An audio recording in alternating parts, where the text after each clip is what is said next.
वेद। वेद ईश्वरीय ज्ञान है। वेद ईश्वरीय ज्ञान है, आध्यात्मिक ज्ञान है। सबसे पहला ईश्वर का संदेश है, सबसे पहली ईश्वर की वाणी है, कल्याणी वाणी है। और सबसे पहला जो ज्ञान मिला है मनुष्य को, वो वेद ईश्वरीय ज्ञान मिला है। ये विरासत, वेद की विरासत जो है, जिनको हम मूल ग्रंथ कहते हैं वेदों को, ये मूल ग्रंथ, इसमें 20,440 मंत्र हैं। जैसा कि आप जानते हैं कि अगर हमें अपने जीवन में सिद्धियों को प्राप्त करना है, धर्म अर्थ काम और मोक्ष की, उसके लिए जिन साधनों की जरूरत है, जिन तरीकों की जरूरत है, जिनको प्राप्त करके हम अपने जीवन को सफल बना सकते हैं, हम अपने जीवन की यात्रा को समाप्त कर सकते हैं, वो 4 साधन जो हैं वो हमें बताए हैं। वो कौन से हैं? एक है ज्ञान, ईश्वरीय ज्ञान। दूसरा है ज्ञान प्राप्त करने के बाद ही आप कर्म कर सकते हैं, तो दूसरा है कर्म। और तीसरा है ज्ञान और कर्म के सहारे आप ईश्वर की प्राप्ति यानी उपासना, ईश्वर को समीप बैठे हुए पा सकते हैं। और चौथा जो वेद है, अथर्ववेद है, जो सबसे अंत में जो अथर्ववेद संहिता के रूप में हमारे सामने उपलब्ध हैं। ऋग्वेद ज्ञान, यजुर्वेद कर्म, सामवेद उपासना, अथर्ववेद विज्ञान। लेकिन उस विज्ञान की मैं बात नहीं कर रही हूं, ये है आध्यात्मिक विज्ञान, जिसे कहते हैं विशेष ज्ञान। तो इन मूल ग्रंथों की यानी धर्म की रक्षा अगर आपको करनी है, तो आपको वैदिक मूल जो ग्रंथ हैं उनको सुरक्षित रखना होगा। और किन्होंने किया? वो ऋषि का अर्थ होता है जिन्होंने वेद की ऋचाओं को सुरक्षित रखा, उनकी रक्षा की, उनका साधन करके समाधि में बैठ के हर वेद मंत्र को उन्होंने हृदयग्रस्त कर लिया था, क्योंकि उसका विश्लेषण किया उन्होंने। इसलिए हर मंत्र जो होता है वेद का, उसका एक ऋषि होता है और एक देवता होता है। ऋषि का अर्थ है वह उस वेद मंत्र का अर्थ समझकर, उसका मनन और चिंतन करके जब वो उसमें हृदय में अंकित कर लेता है, उसको कहते हैं ऋषि, और वह है वेद मंत्र की रक्षा। विदुषियों ने भी किया है, ऋषियों ने किया है, ऋषिकाओं ने भी यही काम किया है। ऋषि का अर्थ ये नहीं होता कि हाथ में कमंडल ले लो, भगवा वस्त्र पहन लो, जंगल और पहाड़ों में रह लो, वो ऋषि नहीं होता है। किसी ने महावीर से पूछा एक दफा कि मुनि की परिभाषा क्या है, तो महावीर ने कहा कि मुनि है जो असुप्ता है वो मुनि होता है, और अमुनि जो सुप्ता है। मतलब क्या है कि जो सोया हुआ है वो अमुनि है, और जो जागा हुआ है वो मुनि है।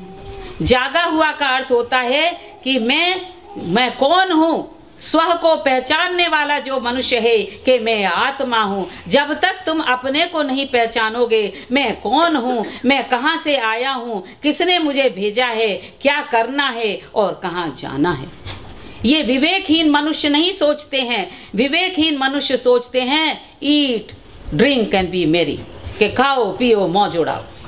इसलिए हमारे यहाँ हमारे पर्व जो हैं उनको त्योहार शब्द ठीक नहीं है, न ही उत्सव शब्द ठीक है।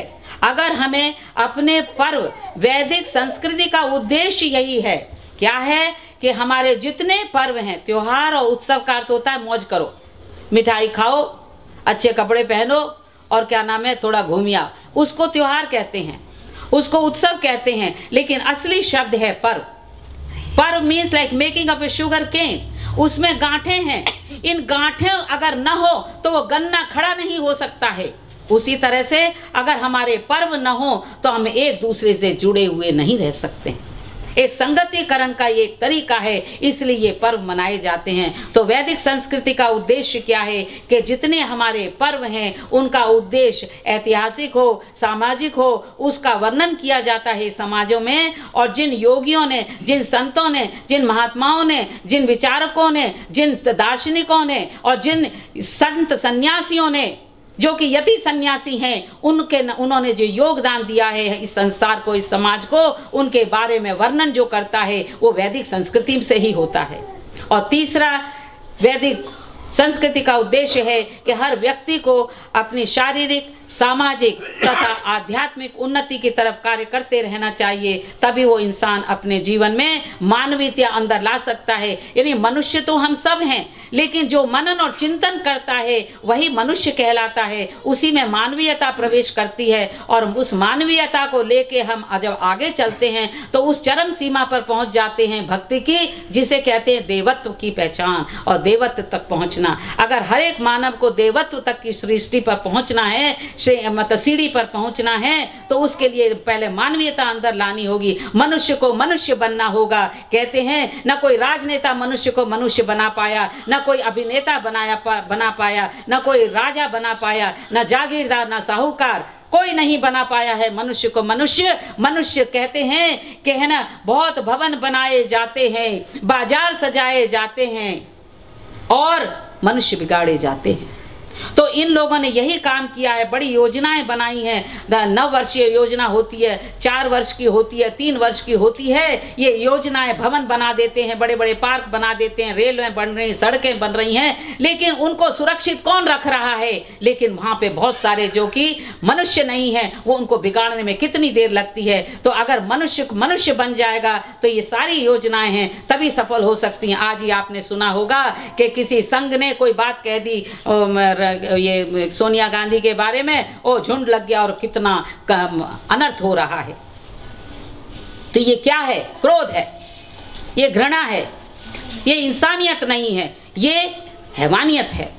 जो कर रहा है, जो करवा रहा है, वो सब हैवानियत होती है। इसलिए जो मनुष्य शांति की बातें कर रहा है वही अशांति का कारण बना हुआ है आज इस संसार में। इसलिए अगर शांति और समृद्धि की जो बातें होती हैं हमारे समाजों में, हम सोए जाते हैं मंदिर, समाज, गिरजाघर, मस्जिद, गुरुद्वारे, और सोए वापस चले आते हैं। आध्यात्मिक नींद में सोने को कहते हैं सुप्ता अमुनि।